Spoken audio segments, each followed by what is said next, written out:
36 los minutos que pasan de las 5 de la tarde, estamos con Emiliano Jacobiti. La cara más visible probablemente en esta defensa de la UBA específicamente, pero si querés de una manera más amplia de las universidades, en un versus con el gobierno que ha asfixiado un poco el funcionamiento de las universidades, no solamente con los gastos de funcionamiento, de los cuales ya vamos a discutir, pero también con sus docentes que han perdido mucho respecto de la inflación. ¿Cómo estás? Hola, ¿qué tal? Bienvenido. ¿Cómo están? Gracias por la invitación. La ley tiene sanción y además tiene media resistencia ya al veto presidencial y tiene que tratarse en el Senado, partido de diputados, por eso se trató nuevamente allí. ¿Esperan que sea materia de tratamiento esta semana? La semana que viene, sí, creemos que se va a tratar el jueves de la semana que viene. Junto con Garrahan. Junto con el Garrahan, así es. Y obviamente habría, a mayoría, ¿se llega a los 2/3 por el lado de la oposición? Creemos que sí, a ver, son leyes que votaron incluso diputados que están con el oficialismo. Sí, senadores que están con el oficialismo. El caso de Mendoza, por ejemplo, que tiene gobernador radical y dice, mira, la verdad como radical no te podemos acompañar en esto. De hecho, ha sido parte de la discusión que han tenido con el oficialismo en un Zoom con Catalán una semana atrás. Así es, me parece que es algo transversal, tanto la salud pública como la educación pública, y en el caso de las universidades y el Garrahan, son instituciones que para la mayoría de la sociedad funcionan bien, las utiliza, o por lo menos en el caso del Garrahan sabe que cuenta con ellos. Y me parece que eso hace que sea un reclamo transversal. Y obviamente los más opositores están desde un primer momento, pero en el caso de que sean este tipo de leyes, después de no tener presupuesto por un montón de tiempo, Sí, 2 años. tiene lógica que quienes entienden que es una herramienta de transformación social necesaria a la universidad pública, voten a favor independientemente de la opinión que tienen en general del gobierno.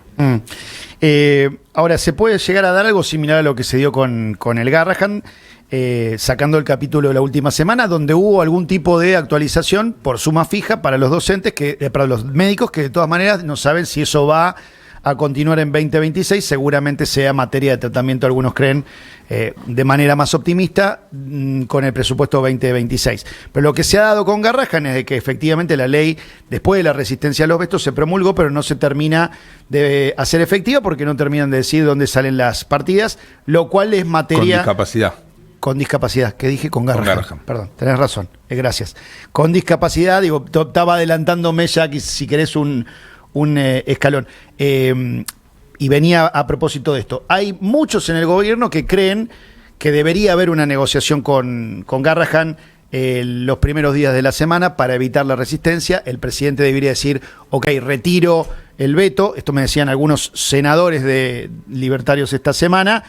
Y ponerse a negociar. ¿Crees que existe ese mismo camino para con las universidades? ¿Hay puente con gente del gobierno con las que vos y otros interlocutores de universidades se puedan sentar? Mira, las universidades están dispuestas a permanentemente sentarse a hablar con cualquiera de los representantes que el gobierno designe. De hecho, es necesario que pase, no solamente para la implementación de esta ley, para definir los salarios, para definir los gastos de funcionamiento o los temas económicos, sino también es importante que se generen mesas de trabajo en conjunto para definir cuáles son los objetivos, cosas importantes, cosas a mejorar, a ver, que el 80% de la sociedad tenga una buena imagen de las universidades. No quiere decir que las universidades no tengan que estar permanentemente actualizándose, reformándose, sentándose a trabajar en conjunto con el gobierno, así como con el sector privado, para ver qué es lo que hace falta para mejorar. Digo, eso me parece que hay que hacerlo permanentemente. Obviamente, después de 2 años no tener presupuesto y haber tenido una pérdida muy grande en cuanto a lo salarial y a los gastos de funcionamiento en este año, a los gastos de funcionamiento de la parte de educación, no de la parte de salud, porque la parte de salud efectivamente se actualizó. Eso es algo que hay que resolver. Hoy después de que se aprobó la ley en diputados, al día siguiente vos caminabas por las facultades y veías caras de alivio. ¿Por qué? Porque hay docentes o profesores que estaban pensando en reducir horas, que estaban pensando en dejar de dar clase para ir a una universidad privada que les paga 4 o 5 veces más, o dedicarse a otra cosa. Y es como que esto generó una vida más. O sea, las universidades privadas se han actualizado porque en un momento todas pagaban bastante mal. Sí, mirá, yo te puedo dar el caso de la facultad de... A ver, vengo de donde doy clase, en la Facultad de Económicas. Nos pasa que muchos docentes que quieren dar clase en la facultad nos dicen, mirá, no puedo dar más clase porque no llego a fin de mes con lo que cobro acá. Pero no es que no es que no llego... Los salarios de los profesores siempre fueron algo que era bastante poco comparado con la transformación social que producen, como los médicos, ¿no? Bueno, desde hace 1 año y medio ahora tuvieron una caída de casi el 40% del valor adquisitivo, con lo cual hay muchos que ya no tienen que optar. ¿Es solo en el 2025? ¿Es 2024 más 2025? Es desde diciembre del 2023 hasta hoy. Ok. ¿Las cuentas de las universidades son claras, son transparentes, son auditables? Porque se ha hablado mucho de eso, ¿no? De la falta de transparencia, de que no se sabe a dónde van los fondos. Mirá, sí, todos los números están a la vista y los tiene el Estado, y aparte tienen una auditoría externa que es la AGN, que es la misma que audita al Ministerio de Economía, la misma que audita a la Secretaría de Políticas Universitarias. En el caso de la UBA, aparte, tienen un método de auditoría interna, que la vota el Consejo Superior, digamos, a diferencia de cómo es la SIGEN para el Estado. O sea, hay una auditoría propia, pero además hay una del Estado Nacional. Claro, sí, siempre. Okay. Siempre, en todas las universidades siempre hubo. Porque mucho se ha hablado de eso, pero no vimos que se presentara nada que fuese escandaloso y notable, más allá de las acusaciones de las últimas 2 semanas respecto de los sueldos de algunos rectores, vicerrectores, y después, obviamente, lo hablábamos en la previa, las redes que te apuntaban y mucho en ese sentido. Vos mostraste una factura que creo que era 2,5 millones de mostré pesos. Mi recibo de sueldo. Había otro que decía, bueno, presentó uno, pero no presentó sus ingresos como vicerrector, que serían mayores. No, bueno, a ver, desde que este reclamo arrancó, pasamos por todo tipo de intento de deslegitimación del reclamo. A ver, cuando alguien tiene que destruir algo que la sociedad quiere, lo primero que hace es tratar de quitarle legitimidad. Arrancamos con que los estudiantes eran fantasmas, arrancamos con que se adoctrinaba, después pasamos por la auditoría. Cuando el gobierno nacional, si ve una auditoría cerca, sale corriendo para el otro lado. Ahora con los sueldos de los rectores. Yo lo que hice fue, y no para contestarle a las redes sociales anónimas, porque el ministro de Economía, que haya salido a decir que yo cobraba 6 veces más que él, bueno, mostré mi recibo de sueldo, ni más ni menos, y es mi recibo de sueldo completo, el de profesor y el de vicerrector. ¿Por qué? Porque aparte, como ejerzo mi profesión, en uno de los dos estoy ad honorem, al que le pueda gustar bien y al que no le pueda gustar bien, mal. Digo, a ver, ¿qué creo? Todo ese tipo de cosas son para deslegitimar un reclamo que es justo. Sí. Vos me decís, ¿hay un problema en cualquier universidad? Marche preso, vaya a la justicia, como pasa en cualquier parte del Estado. Vos me decís, en el Garraham hay ñoquis. Si encontrás un ñoqui en el Garraham, echalo a patadas. Sí. Pero no quiere decir que... Pero vos no ganás eso que dicen en las redes, 18 millones por mes. No, eso no, claro que no. Ok. No, por supuesto. De la universidad no. Ganó lo que yo puse. Pero bueno, que el ministro de Economía salga a decir eso, que tiene la información, habla de una campaña de desprestigio. Porque ni siquiera te dice, no, mira, la verdad que me equivoqué, entonces me refería a otros. Bueno, pero no importa, yo eso lo dejo atrás, porque la ley se aprobó y ahora lo que hay que hacer es sentarse a discutir. Okay. Y creo que en eso hay que ser completamente honestos en la discusión. A ver, las universidades son autónomas, sí, pero son parte del Estado y tienen el mismo método de auditoría que tiene cualquier ministerio. Incluso, como te decía, en el caso de la UBA, porque no todas es así, pero en el caso de la Universidad de Buenos Aires decidimos que sea así, la auditoría interna no la elige el rector, así como el presidente de la Nación elige quién es el presidente de la SIGEN. Sí. Y si, por ejemplo... O sea, es alguien de la oposición, ponele. A ver, y si, por ejemplo, el de la SIGEN audita algo que no le gusta, lo echó y pone a otro, sí. Bueno, en el caso de la universidad no puedes hacer eso. Okay. La UBA lo vota el Consejo Superior, que lo incluye el oficialismo y la oposición.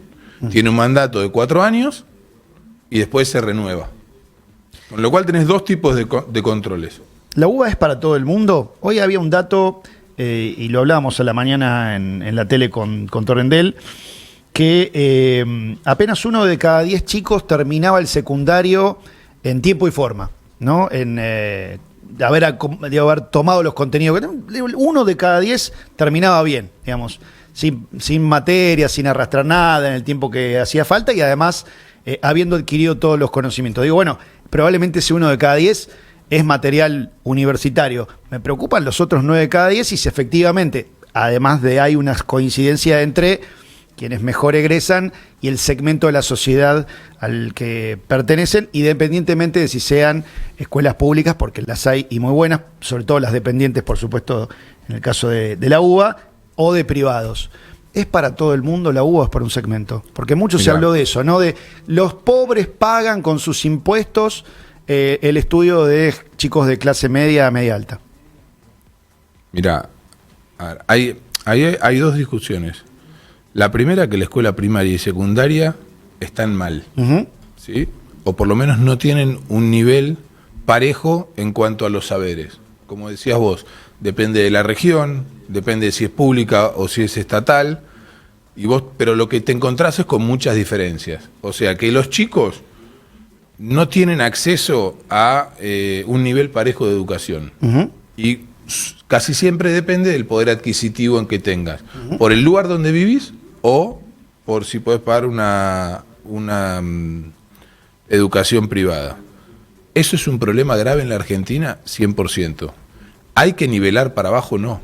A mí me parece que la universidad pública es de las pocas cosas que te brinda el Estado por los impuestos que pagás, que pudiendo elegir la opción privada, muchísimos eligen la pública. A ver, pensemos acá. ¿Qué servicio que te da el Estado que vos decís, mira, yo puedo tener el privado, pero elijo el público porque es mejor? Muy pocos. A mí no se me ocurre ningún otro. ¿Salvo cuál? A veces el Garrahan. Vos fíjate, algunos hospitales. Vos decís, algún hospital, ¿por qué? Pero porque vos decís, yo estoy en un hospital que estoy cómodo, por ahí tengo una mejor hotelería, pero yo sé que los mejores médicos están en el público, entonces hago una interconsulta. ¿Sí? Sí, bueno, claro. Son las 2 cosas que son atacadas por este gobierno. O la facultad de odontología, que tiene colas hasta en verano. Bueno, pero son las 2 cosas que son atacadas por este gobierno.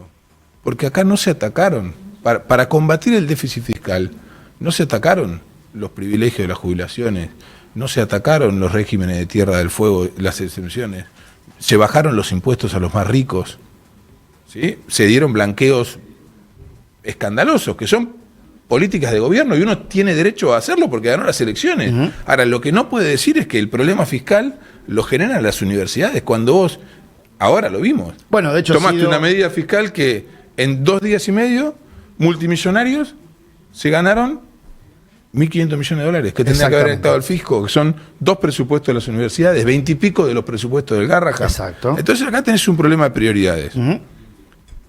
¿La universidad la pagan los pobres? No, la pagan todos. ¿En qué medida la pagan?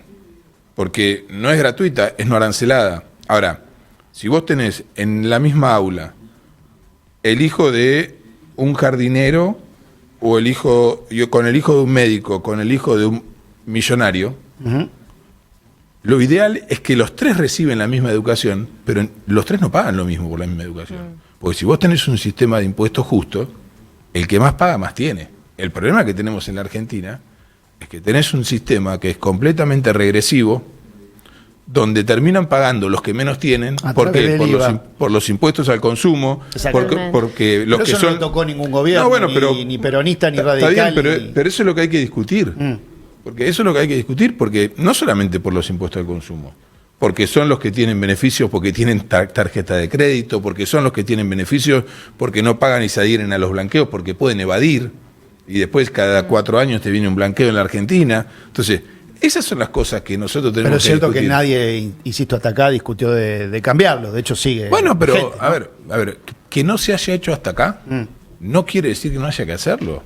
A ver, si nosotros sabemos que tenemos un problema porque la Argentina venía arrastrando no tener equilibrio fiscal, y que como sos un país, que sos un incumplidor serial de tus compromisos, si no tenés un equilibrio fiscal, nadie te cree. Porque hay países que no tienen equilibrio fiscal y crecen porque invierten bien.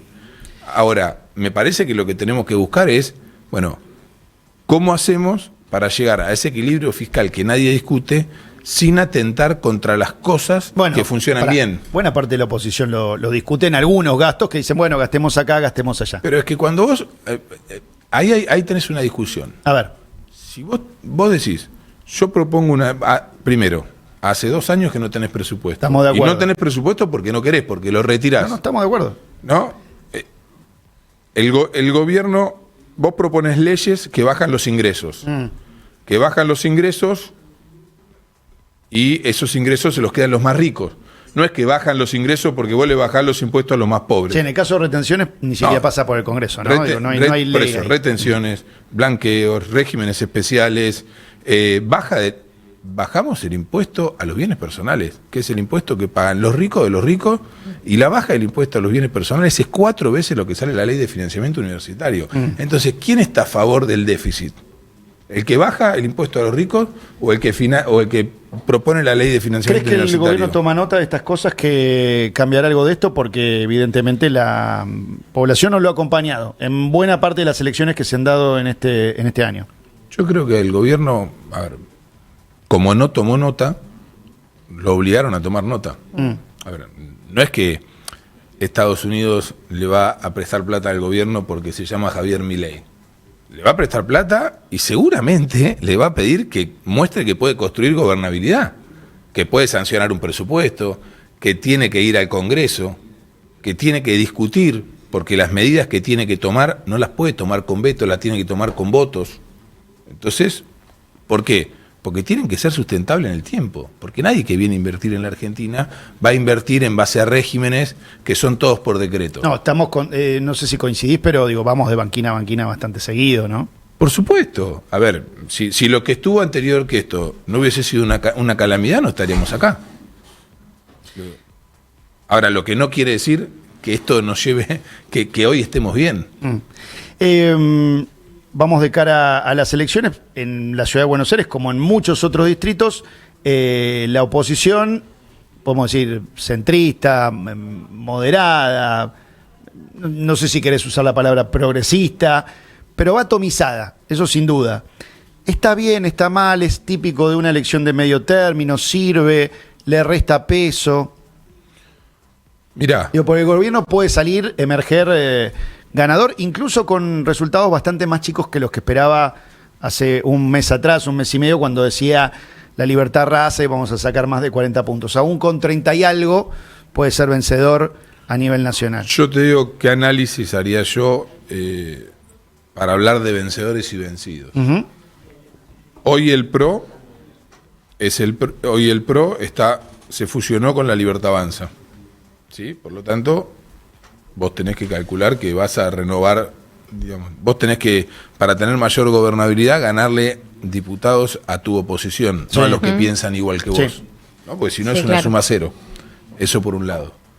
Por otro lado, creo que se generó un espacio político muy interesante que se presentó en 14 provincias, que es Provincias Unidas, que a la sociedad le da la expectativa de que si no le gusta cómo están las cosas hoy, no tiene que volver al pasado, que tampoco le gusta. Entonces tenés una alternativa electoral que se empezó a armar ahora, protagonizada por gobernadores que gestionan y que muestran que pueden resolver problemas muy serios.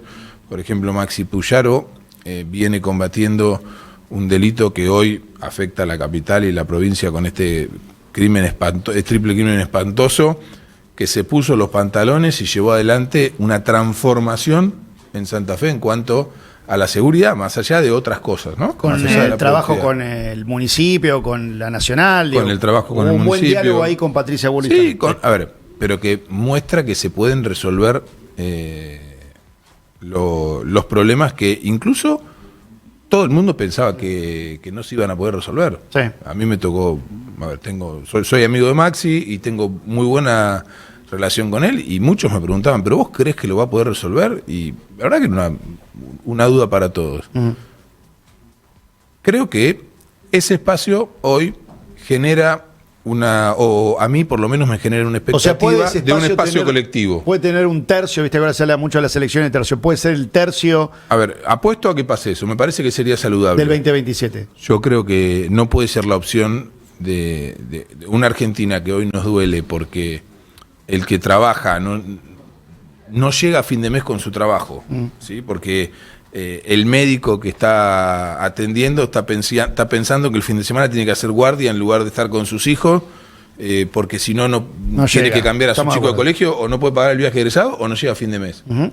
Todas cosas que son básicas para que alguien viva normalmente. Bueno, me parece que la alternativa a eso no puede ser lo que nos trajo hasta acá, no puede ser el kirchnerismo, porque llegamos en un nivel de psicosis que tenía la gente con la hiperinflación constante que vivíamos, Sí. que nos trajo a elegir a alguien que venía a romper todo, y creo que obviamente yo no lo elegí, pero entiendo que un montón de gente decía, bueno, ya probé con todo lo anterior. En lo personal para mí había opciones mejores, pero entiendo esa frustración. Bueno, el objetivo es generar algo que no sea o la frustración de hoy o la frustración de ayer, sino algo que supere a esas dos alternativas. Y me parece que Provincias Unidas tiene con qué ocupar ese lugar. Bien. Emiliano, muchísimas gracias por acompañarnos, te agradecemos este momento. Emiliano Jacobiti, vicerrector de la UBA. Delta 90.3